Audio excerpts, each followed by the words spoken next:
जितनी देर तक हम अपने पाप में फंसे रहते हैं, बातें उतनी ही बुरी होती जाती हैं। आप इसे किसी अन्य तरीके से ठीक नहीं कर सकते और फिर भी हम जीवन भर अपने पाप में फंसे रहना चाहते हैं, भले ही हम जानते हैं कि अंततः ये हमें मार डालेगा। मैं हूं क्रिस्टोफर सिंह और आज के ताजा कार्यक्रम में एक बार फिर आपका स्वागत है। कई साल पहले मेरे एक दोस्त को सिगरेट की लत थी।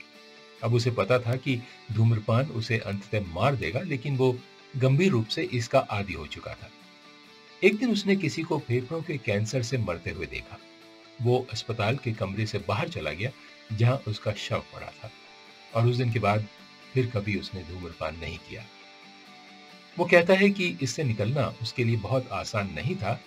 मजबूत क्रेविंग्स को कम होने में लगभग 3 साल लग गए, और आज भी वो कभी कभी सिगरेट की ओर आकर्षित होता है। इसका भुगतान करने के लिए एक कीमत थी, लेकिन क्या वो जान से बढ़कर थी?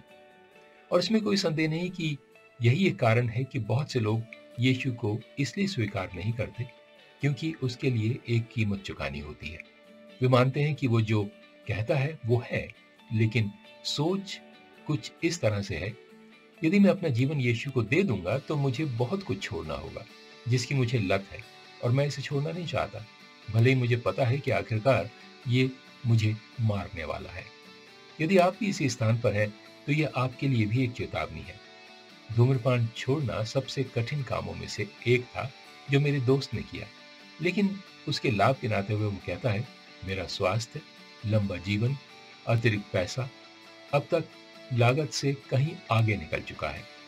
बाइबल में लिखा है, दूसरा तिमोथियुस उसका 2 अध्याय 22 वचन में, जवानी की अभिलाषाओं से भाग, और जो शुद्ध मन से प्रभु का नाम लेते हैं उनके साथ धर्म और विश्वास और प्रेम और मेल मिलाप का पीछा कर। निश्चित रूप से किसी भी लाभ को प्राप्त करने के लिए कीमत चुकानी होगी, और यीशु के लिए ये निश्चित रूप से लायक है। ये परमेश्वर का ताजा वचन है आज आपके लिए।